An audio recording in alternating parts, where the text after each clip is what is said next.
오늘 하나님 말씀은 고린도전서입니다. 15장. 고린도전서 15장 31절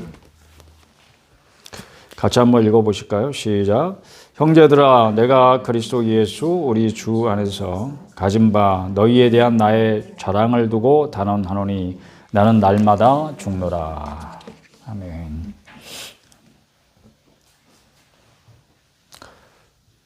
나는 바울 사도를 말하는 거죠. 이 사람은 날마다 죽는 게 자랑이었습니다. 죽는다는 게 자랑스러운 일은 아닌데 그게 이제 우리 신앙의 역설이기도 하고 기독교가 가지고 있는 역설 중에 하나인 것 같아요. 죽는 게 자랑인 남자, 날마다 죽는 남자 이야기입니다. 그런데 거꾸로 생각해 보면 날마다 산다는 이야기도 되지 않을까 하는 게 이제 제 생각입니다. 날마다 죽었는데 안 죽어. 다음날 보면 또 살아있어. 근데 어떤 사람들은 그런 생각을 해요. 여기서부터 쓸데없는 생각을 하는 거죠. 환생 같은 거. 기독교에는 환생이 없습니다. 부활은 환생이 아닙니다.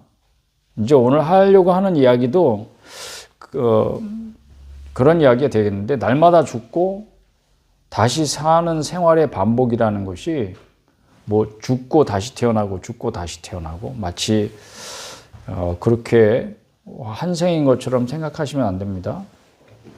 그런데 확실히 기독교는 날마다 죽고 또 다시 부활의 경험을 하는 것이 이런 생활이 반복되는 것이 만약에 자랑할 만한 것이다.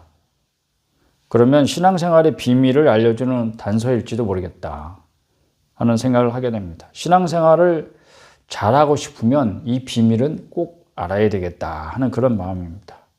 즉 다시 말해서 날마다 죽고 또 날마다 다시 사는 그런 생활의 연속이 바로 신앙생활이라면 그런 거는 그냥 우리 생각이 그렇다는 게 아니고 이제 말씀이 그것을 뒷받침하고 있는지를 생각해 봐야죠.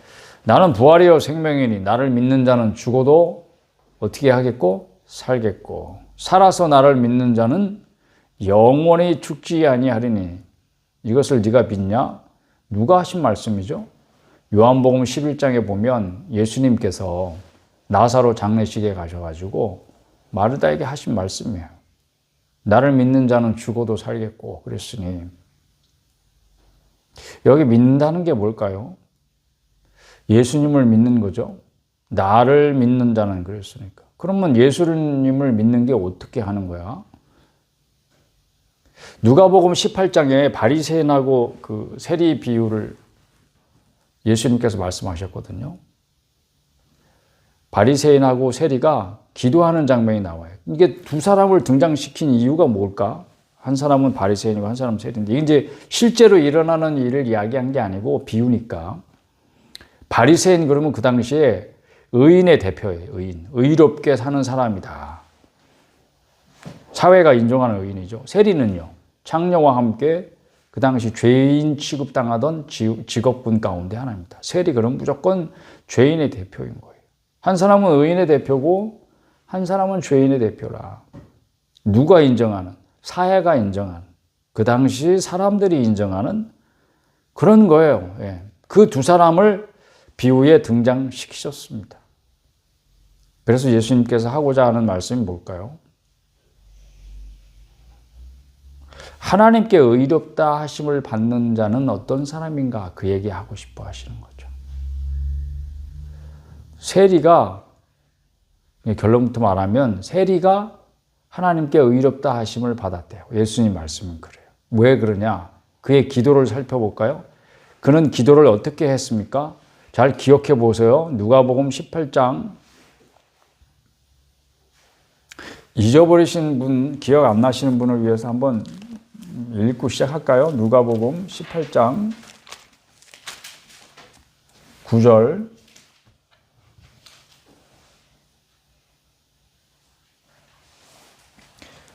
읽어봅시다. 시작.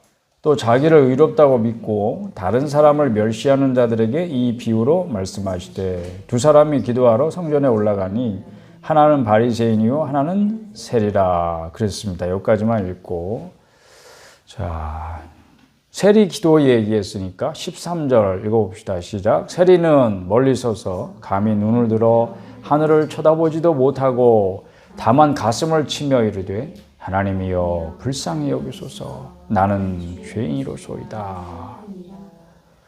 그런데 예수님의 결론은 14절 읽어봅시다. 시작. 내가 너희에게 이르노니 이에 저 바리새인이 아니고 이 사람이 의롭다 하심을 받고 그의 집으로 내려갔느니라 그랬습니다. 세리가 하나님께 의롭다 하심을 받은 이유는 그가 이렇게 기도했기 때문입니다. 자신이 죄인임을 인정했습니다. 감히 눈을 들어 하늘을 쳐다보지 못하고. 하늘을 왜 쳐다보는가? 우리가 기도할 때 어떻게 기도하죠? 저는 어렸을 때 주일학교 선생님이 그렇게 가르쳐 주신 거 생각나요. 주일학교 가가지고 기도 시간마다 꼭, 자, 무릎 꿇고, 그때는 의자가 없었어요.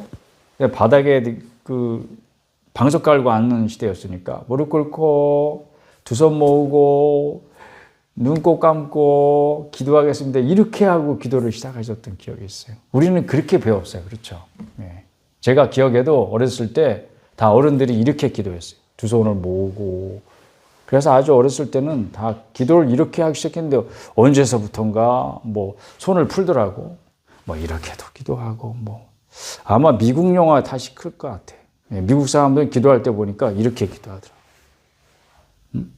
아니면 뭐 이렇게도 기도하고 눈도 뜨고 기도하고 그러더라고. 아, 기도라는 게 꼭 이렇게 하는 것만은 아니구나. 그런데 성경에는 두 손 모아 기도하는 게 나오는 게 없습니다. 그러니까 성경적인 기도의 모습은 눈을 들어 하늘을 보는 것입니다. 그리고 손을 드는 것입니다. 이게 한국 기독교에서는 익숙하지는 않은데 성경에 보면 기도할 때 사람들은 그렇게 기도합니다. 혹은 바닥에 엎드려 하기도 하고. 그러니 세리가 눈을 들지 못해서 하늘을 쳐다보지 못했다. 이것은 사람들이 기도하는 보통의 모습처럼도 기도할 수 없었다. 왜냐하면 자기가 너무 죄인이라는 게 깨달아지고 알아지고 그게 가슴 아프니까 하늘을 쳐다보지 못하는 거예요. 그러면서 가슴을 치고 다만 이렇게 기도하는 거죠. 하나님, 저를 불쌍히 여겨주세요. 저는 죄인입니다. 이렇게 기도하면은 자기도 모르게 눈물이 뚝뚝 떨어지겠죠. 그러니까 눈을 들어서 하늘을 쳐다볼 수가 없는 거예요.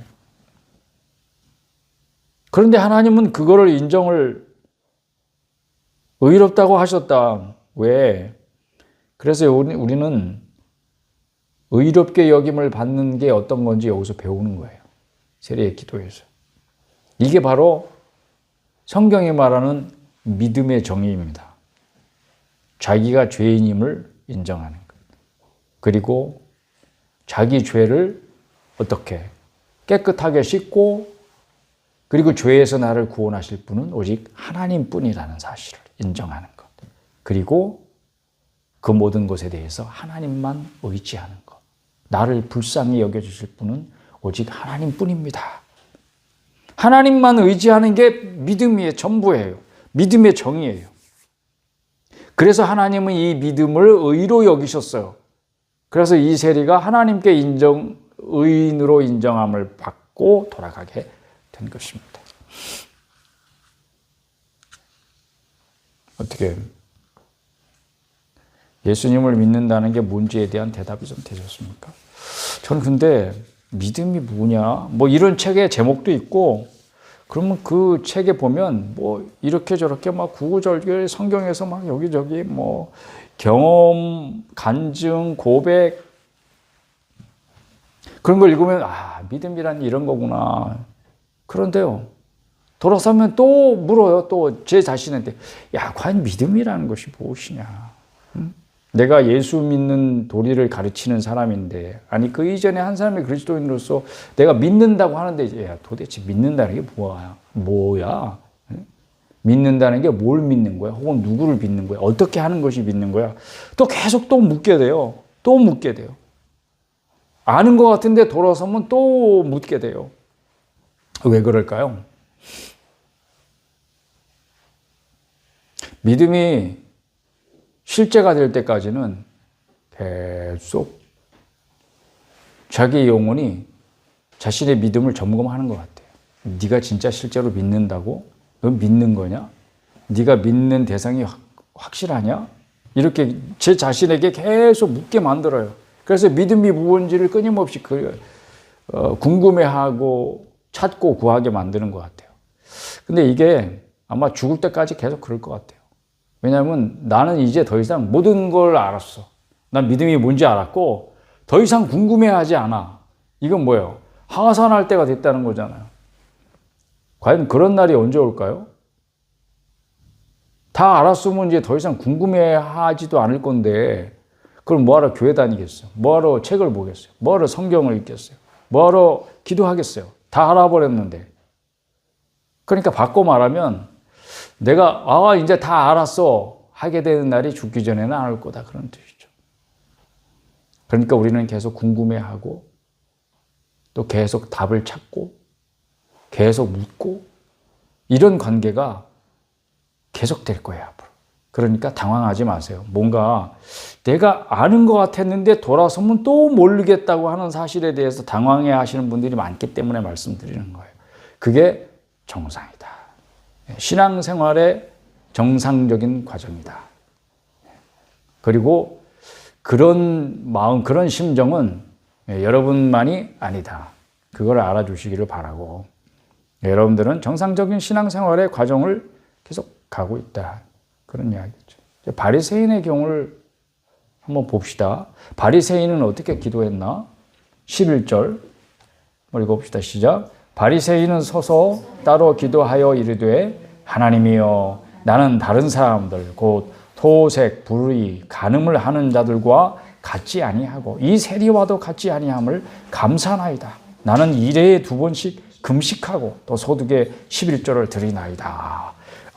그의 기도를 들으니까 어때요? 이 사람은 이 사람은 신앙생활을 정말 모범적으로 잘하는 사람이구나 이렇게 생각이 들죠. 아니면 약간 재수없는데 이런 생각, 잘난 척하는데 이런 생각도 들죠. 한편으로는 그렇습니다. 우리가 하나님 앞에 와서 이렇게 당당하게 기도하기 위해서는 얼마나 바르게 생활을 하려고 노력을 많이 했겠습니까? 그런 사람인 거죠. 그런데 문제는 다른 사람들과 같지 아니함을 감사합니다. 다른 사람들은 다 뭐예요? 토색하고, 토색은 뭐 남의 거 뺏는 거요. 남의 거를 뺏어라도 자기 거를 삼는 거, 불의.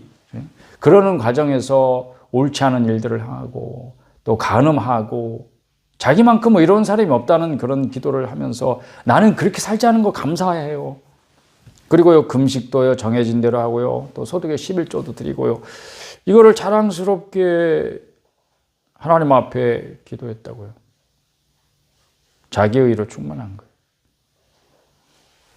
9절 다시 한번 읽을 거예요. 자기를 의롭다고 믿고 다른 사람을 멸시하는 자들에게 이 비유로 말씀하신 거예요. 이 비유를 말씀하신 이유가 뭐라고요? 자기를 의롭다고 믿고 다른 사람을 멸시하는 사람들이 있었던 거예요.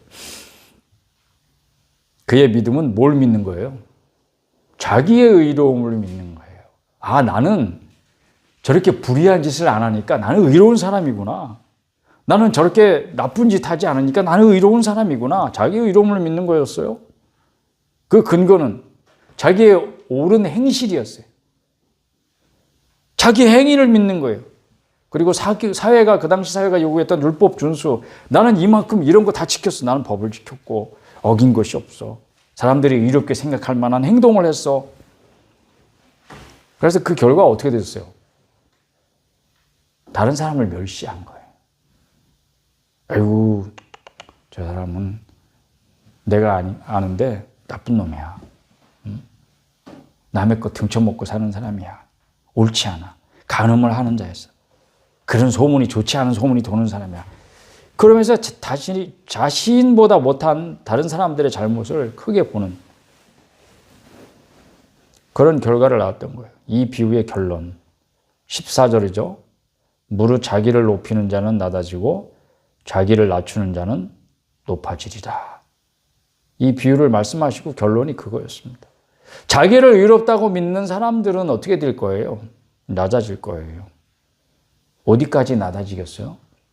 지옥까지 낮아집니다. 그럼 높아지는 자는 반대로 하늘의 초소에까지 높아질 것입니다. 하늘의 초소는 어떤 곳입니까? 예수님께서 우리를 위하여 예비하신다고 약속하신 그 초소를 말하는 거예요. 영어 번역 성경 중에는 제가 기억하기로 그 맨션이라고 번역한 것을 제가 본 것 같아요. 맨션. 우리는 좋은 아파트를 옛날에 맨션이라고 불렀어요. 맨션. 그렇죠? 여러분 기억합니까? 주님께서 여러분 각자를 위해서 하늘나라에다가 맨션을 짓고 계신다고. 그걸 예비하신 일이 다 끝나면 데리러 오신대요. 하늘에까지 높아지게 될 것입니다. 왜? 자기 자신을 낮추었으니까. 다시 한번 정리해 봅시다. 믿는다는 게 뭡니까? 저는 그렇게 정의합니다. 하나님만 의지하는 것. 여기 무슨 심오한 뜻이 있습니까? 없죠. 어린아이도 그 말이 무슨 말인지 압니다. 오직 하나님만 의지하는 것. 그러니까 너는 지금 믿음으로 살고 있느냐? 그건 뭐예요? 네가 하나님만 의지하면서 살고 있느냐? 네가 하나님이 아닌 다른 것을 의지하면서 살고 있지 않느냐? 근데 이렇게 들어가면 이제 좀 더 깊이 가는 거예요. 내가 지금 믿고 의지하는 게 뭐지? 우리 어린아이들이 아빠, 엄마를 믿고 의지합니다. 안 그러면 죽으니까. 누구를 믿고 누구를 의지할 거야. 그러니까 내 목숨은 부모님께 달려있어. 그러니까 나는 무조건 아빠, 엄마를 믿고 의지해야 살 수 있는 거야. 이게 믿음이래요. 죄인이 구원받을 수 있는 것은 오직 하나님의 은혜뿐입니다. 은혜로만 되는 거예요. 그러니까 성공적인 신앙의 비결은 뭐겠어요? 이 세리의 기도를 매일 반복하는 것입니다. 세리의 기도를 기억해 보세요. 감히 하늘을 우러러 하나님 계신 보좌를 바라볼 그런 자격도 자기에게는 없는 것을 깊이 깨달으면서 가슴을 치면서 하나님 나를 불쌍히 여겨주세요. 나는 죄인입니다.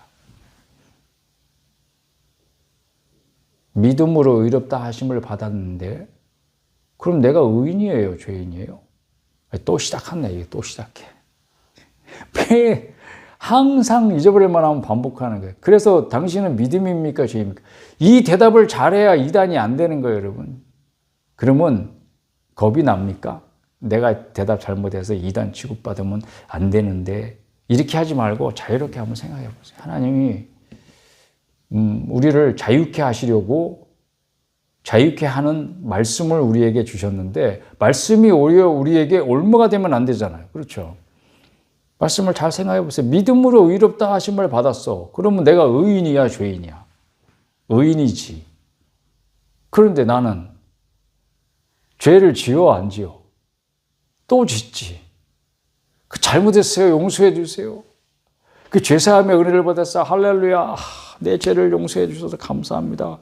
그런데 똑같은 죄를 이따가 또 짓는 거야.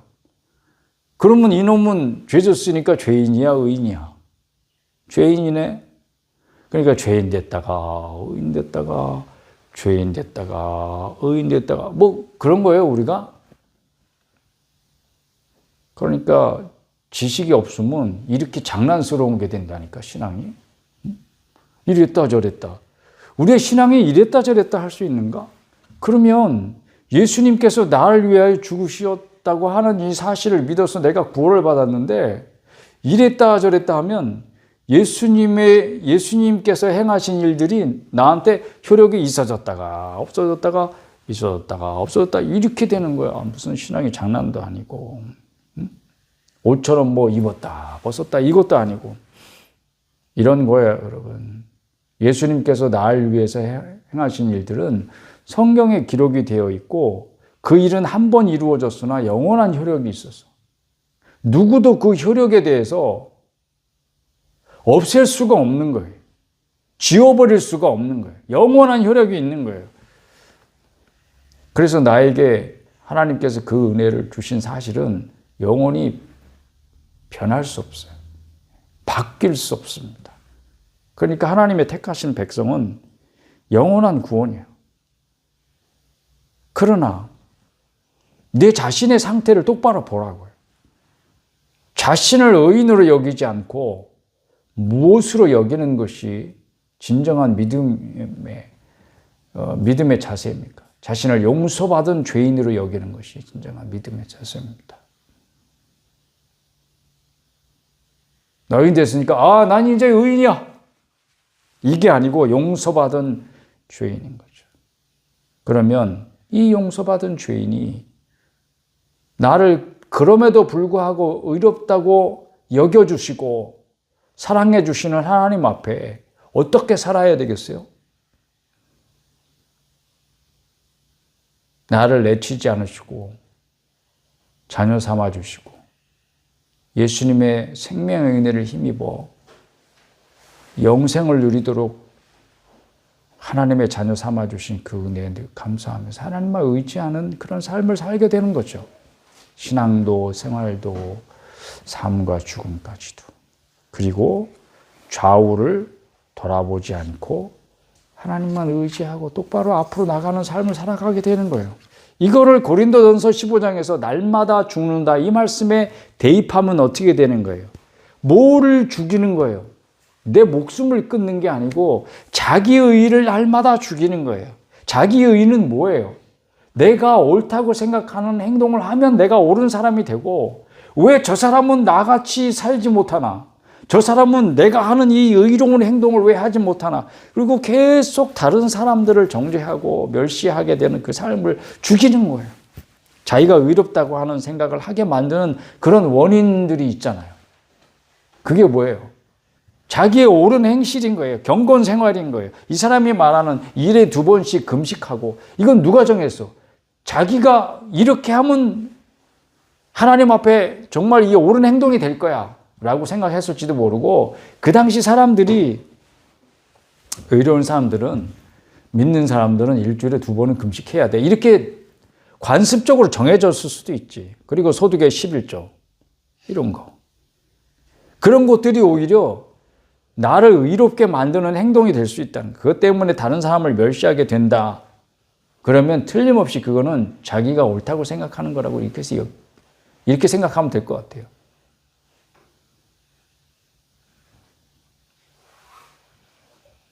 그리고 자기 권리를 주장하는 것까지. 이런 것들을 날마다 죽이시는 거예요, 여러분. 하나님 저한테 이러시면 안 되죠. 하나님, 이거는 안 돼요. 하나님 이거는 건드리지 마세요. 내가 다른 건 다 하나님 앞에 드릴 수 있지만 이런 것들이 있을 수 있어요. 내가 이런 거 있는 사람 내가 본 적이 있어서 드리는 말씀이에요. 하나님, 다른 건 다 좋은데요. 거기까지만 하세요. 하나님, 요거는 그냥 내가 신이 아닌 이상 어떻게 그것까지 다 할 수 있어요? 이런 사람 내가 봤기 때문에 드리는 말씀이에요. 그러니까 그런 것들이 자기 주장이고 자기 의이고 자기 권리예요. 자기 권리 주장. 포기하지 못하는 자기만의 것, 자기만의 영역. 이런 것들이 사람들은 다 있대요. 그런 거를 꺼내서 하나님 앞에 내어드리는 게 그게 죽는 거예요. 그리고 하나님만 의지한다고 말하는 거예요. 그런 게 있는 채 나는 하나님 믿어요. 나는 하나님만 의지할 거예요. 이게 거짓말이라는 거 하나님도 알고 자기도 알아. 자기 스스로를 속이는 위선적인 신앙생활이 되는 거죠. 근데 거기에서 어떤 생명도 느낄 수 없으니까 답답하니까 신앙을 떠나는 거죠.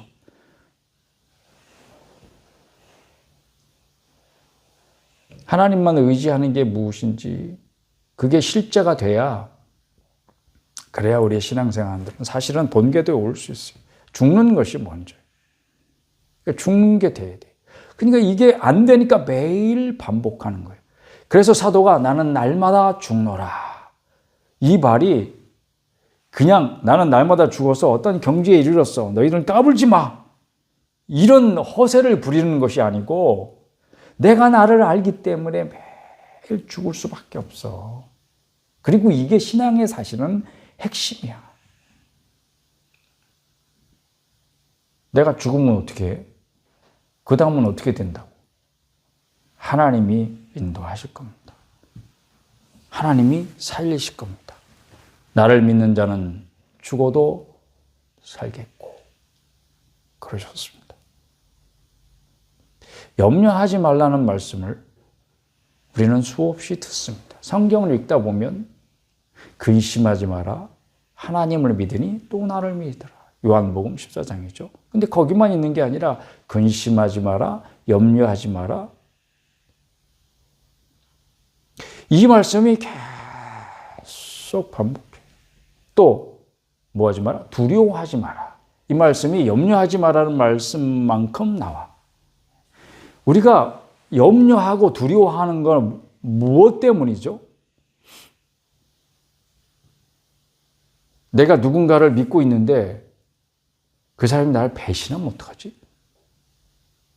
내가 뭔가 기대고 있는데 기대고 있는 그게 무너지면 어떻게 하지? 그런 것 때문에 두려워하고 근심하는 거죠. 내가 기대하는 것이 있는데 안 되면 어떡하지? 다 미래와 관련된 것 같아요. 장래일과 관련된 것 같아요. 그럼 염려하지 말라는 말씀은 도대체 무슨 의미일까요? 왜 우리 주님께서는 우리 보고 염려하지 마라 그럴까요? 이게 약속으로 들려야 돼요. 내가 돌보기 때문이다. 하나님이 돌보신다는 약속의 말씀인 것입니다. 그러니까 그리스도인의 신앙생활은 예수님이 이미 우리의 속량을 이루셨어요. 우리의 죄를 대신해서 예수님께서 십자가 지셨어요. 그래서 십자가에 나의 죄의 짐이 모두 거기에 달려있는 거예요. 같이. 그러니까 예수님이 죽을 때 나도 함께 죽는 것을 경험하는 거예요. 이게 개인의 삶에 적용되는 것이 바로 그리스도인의 신앙생활이에요. 날마다 죽고 다시 사는 이 경험을 통해서 하나님의 구원의 은혜가 날마다 새롭게 경험이 되는 거죠. 그래서 은혜는 날마다 새로운 은혜인 거예요. 왜? 내가 오늘 죽고 내일 아침에 다시 살아서 하나님의 은혜를 또 경험한다면 어제 그 은혜가 아닌 거죠. 날마다 새로운 은혜를 경험하고 그 은혜가 점점 깊어지는 거죠. 그러니 여러분은 하나님의 은혜가 내게 족합니다. 이러면 안 돼요. 더 큰 은혜를 주세요. 나는 지금까지 받은 은혜로 만족할 수 없습니다. 왜냐하면 나는 은혜가 필요한 사람이니까 더 많은 은혜를 주십시오. 그렇게 더 깊은 은혜, 더 큰 은혜를 구하시기를 바랍니다. 하나님이 그걸 기뻐하시죠. 하나님의 구원의 은혜를 날마다 경험하는 것은 어떤 똑같은 수준이 계속 반복되는 걸 말하는 게 아니에요. 그래서 여러분이 구원의 은혜를 더 깊이 체험하고 여러분의 믿음이 유지되고 또 날마다 성장할 수 있기를 축복합니다. 죽는 거는 뭐가 죽는 거라고요? 내 목숨이 죽는 게 아니고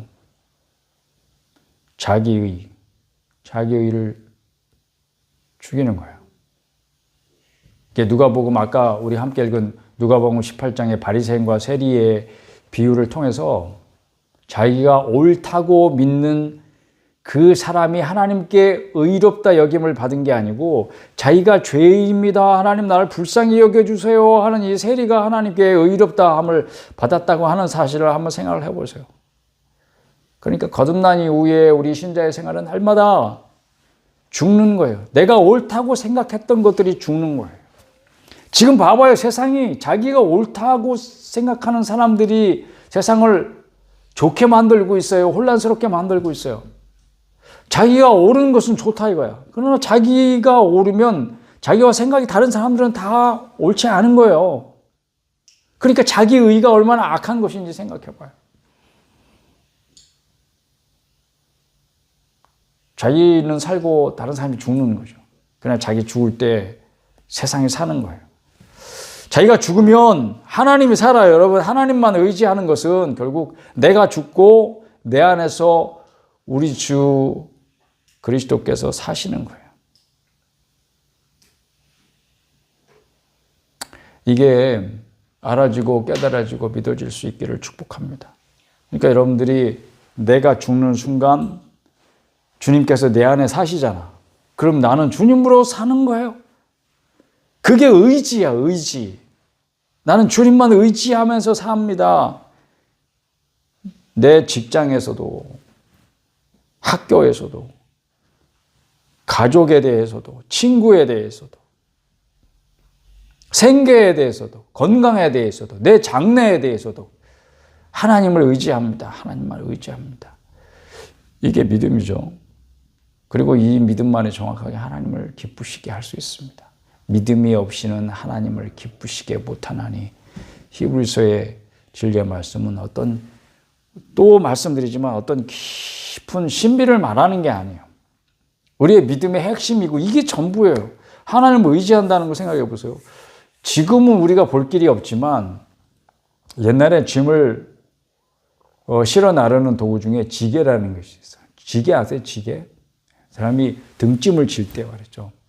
지게에다가 짐을 싣습니다. 옛날 사진을 보니까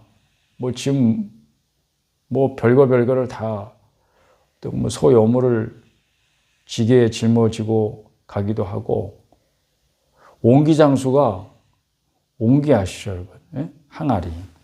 그런 옹기들을 말이죠. 지게에다가 막 산더미처럼 쌓았더라고. 그걸 어떻게 그렇게 쌓기도 힘들 텐데. 지게는 조그만데 사람이 등짐을 질 정도의 사이즈니까 지게가 얼마나 조그만하겠어. 근데 사람 키보다 작죠. 근데 그 위에다가 막 산더미처럼 옹기를 쌓아서 줄로 막 새끼줄로 묶어가지고 그리고 등에다 지고 가는 거예요. 그런데 지게에는 반드시 함께 해야 될 것이 있는데 그게 뭐냐? 지게 작대기예요. 작대기. 길다란 작대기. 그 작대기를 항상 같이 가지고 다닙니다. 그 짐을 질다가 그 짐을 내려놓을 때는 어떻게 해요? 바로 작대기를 지게에다 이렇게 받치는 거예요. 그러면 지게가 안 쓰러지고 이렇게 서 있을 수 있는 거예요. 그게 작대기가 하는 역할이에요. 근데 이 작대기를 발로 걷어차면 어떻게 돼? 지게가 쓰러져서 그 짐이 다 흩어지는 거죠. 만약에 옹기를 실었다. 그럼 다 깨져버리는 거죠.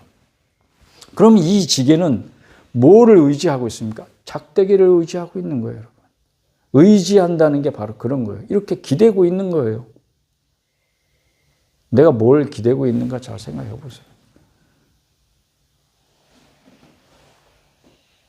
나의 생계에 대해서 나는 직장에 기대고 있을 수도 있어요. 나의 건강에 대해서는 운동을 기대고 있을 수 있어요. 어떤 사람은 영양제를 기대고 있을지도 몰라. 어떤 사람은 의사를 기대고 있을지도 몰라. 어떤 사람은 유튜브를 기대고 있을지도 몰라.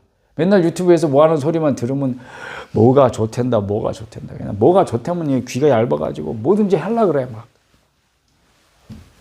자기의 장래에 대해서 뭘 의지하는지, 내 지식을 의지하는지, 내 실력을 의지하는지,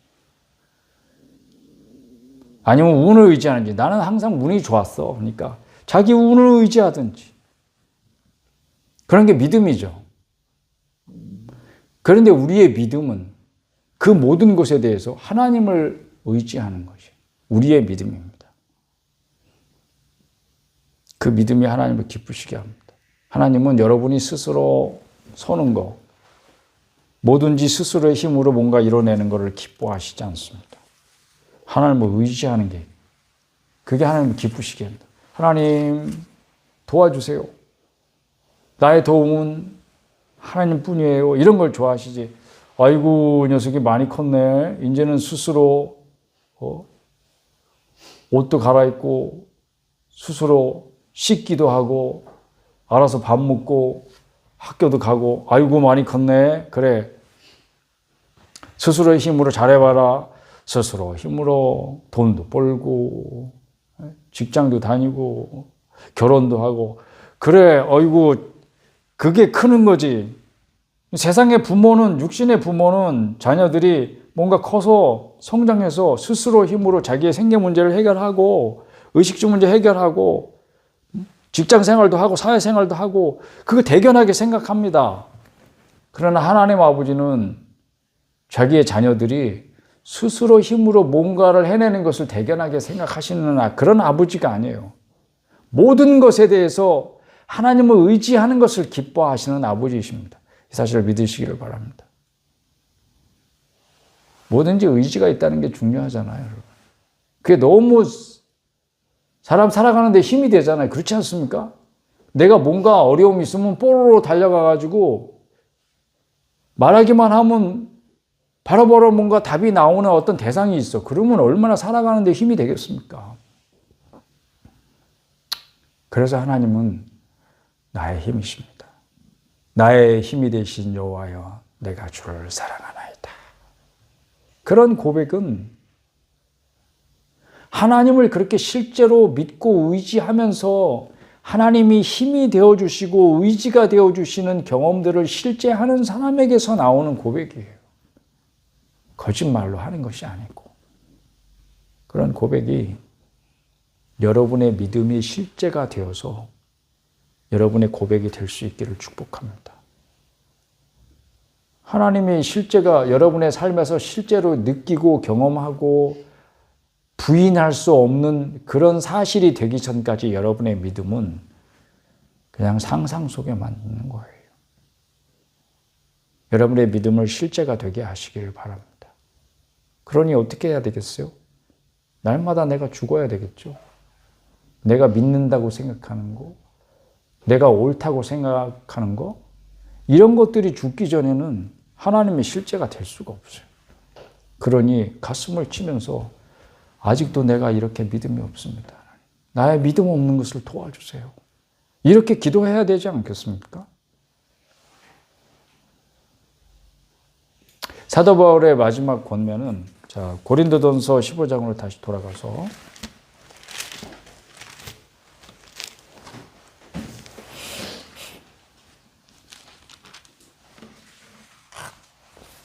(33절) 34절 한번 읽어보십시다. 시작. 속지 말라. 악한 동무들은 선한 행실을 더럽히나니 깨어 의를 행하고 죄를 짓지 말라. 하나님을 알지 못하는 자가 있기로 내가 너희를 부끄럽게 하기 위하여 말하노라. 예. 속지 마라. 그러니까 우리는 하나님을 실제로 믿고 의지하는 이 믿음을 어렵게 만들고 뭔가 다르게 생각하게 만들고 그런 나쁜 동무들이 우리 안에 있다는 거예요. 우리와 함께 있다는 거예요. 우리 주변에 있다는 거예요. 그러니까 나쁜 영향 주는 사람들은 멀리 하세요. 이런 거예요, 여러분. 속지 말라 이 말은. 죄는 전염병입니다. 감염돼요. 그러니까 피하세요. 나쁜 영향을 주는 사람이 주변에 있으면 여러분 멀리 하셔야 됩니다. 죄 짓지 마세요. 근데 그 얘기하면서 하나님을 알지 못하는 자가 있다는 이야기를 했어요. 교회 안에도 하나님을 알지 못하는 사람이 있다는 게 놀랍습니까, 여러분? 전혀 놀랄 일이 아니에요. 알곡과 가라지는 언제까지 간다? 세상 끝날까지 같이 갈 거예요. 그러니까 항상 교회에는 우리의 믿음이 바른 믿음에서 떠나게 만드는 그런 영향을 주고자 하는 자들이 항상 있다고. 그러니까 속지 마세요. 깨어서 일을 행하고 죄를 짓지 마라. 무신론자들, 내세 믿지 않는 사람들은 항상 문란하고 타락한 생활을 할 것이고 자기 생각이 옳다고 주장하는 바들을 자기 악한 행실을 합리화시키는 데 써요. 그러니까 여러분들은 정신을 차리고 깨어서 자신의 믿음을 늘 점검하면서 가슴을 치는 기도를 통해서 또 그 은혜를 새롭게 받고 내가 정말 하나님을 의지하는지 돌아보면서 하나님을 의지하는 삶에서 나를 떠나게 하는 것들로부터 멀어지시기를 바랍니다. 그게 자기 지키는 아주 중요한 비결 중에 하나예요. 주의 일이란 다름이 아니고 하나님을 기쁘시게 하는 삶입니다. 여러분이 뭔가 정말 엄청난 일을 하셔서 하나님께 영광을 돌리고 마치 뭐 올림픽에 가서 금메달이라도 따야 하나님께 영광을 돌리고 무슨 영화제에서 나무주연상이라도 받아야 하나님께 영광을 돌리는 것이 아니에요. 그런 사람은 세상에 몇 명이나 되겠어. 뭐 노벨 문학상을 얼마 전에 우리 작가 한 분이 받아가지고 대한민국의 위상이 그만큼 높아진 게 실감하게 하셨는데, 그런 사람이 돼야 하나님께 영광을 돌린다면 세상에 하나님께 영광을 돌릴 사람이 얼마나 있겠습니까? 대한민국 역사에 이제 노벨 문학상 한 분 나왔는데, 그렇죠? 그렇게 하나님께 영광을 돌리는 일이 그렇게 어려운 일입니까? 그럼 과연 누가 영광을 돌리고 하나님을 기쁘시게 하는 삶이 가능하겠습니까? 가능하지 않은 얘기예요. 그러니까 사람들이 그런 생각을 하게 만드는 게 그게 거짓말이라고. 성경에 나오는 죄 중에 제일 첫 번째 나오는 죄가 뭐예요? 하와가 선악과를 먹은 것이 최초의 죄악이 아닙니다. 거짓말이 성경에 기록된 최초의 죄예요. 그렇죠. 창세기 3장에 보면 뱀이 하와에게 뭐라고 말합니까? 너 이거 먹어도 안 죽어. 이게 뭐죠? 거짓말이에요. 그러니까 성경에 기록된 죄 중에 제일 처음 언급되는 죄가 거짓말입니다. 거짓말. 그 성경에 제일 마지막에 기록된 죄가 뭔지 아세요? 요한계시록에 보면 하나님의 나라를 유업으로 받지 못하고 영원히 바깥 어두운 지옥에 가서 영원한 형벌을 받게 될 죄인들의 목록이 쭉 기록되어 있는데 제일 마지막에 기록된 죄인이 거짓말하는 자예요. 그러니 거짓말하지 마세요. 그리고 거짓말 속지 마세요. 그러니까 늘 거짓말은 인류와 함께 했다는 뜻이야. 뭐 하려고? 하나님으로부터 멀어지게 하려고. 그렇죠.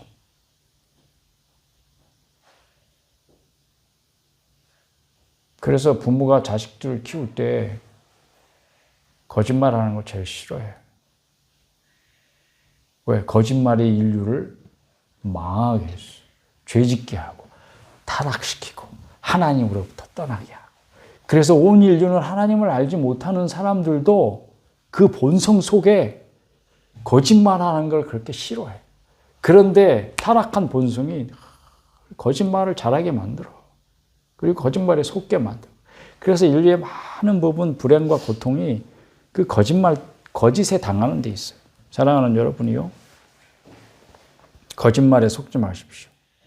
여러분으로 하여금 믿음이 무엇인지를 어렵게 만들고 혼동하게 만들고 뭔가 무슨 깊은 비밀이라도 있는 것처럼 생각하게 만드는 그런 모든 거짓된 가르침으로부터 여러분 자기 자신을 잘 지키셨어요. 어떤 경우에도 흔들리지 않고 견고하게 여러분 하나님을 의지하는 이 믿음에 자기 자신을 붙들어 맬 수 있기를 축복합니다.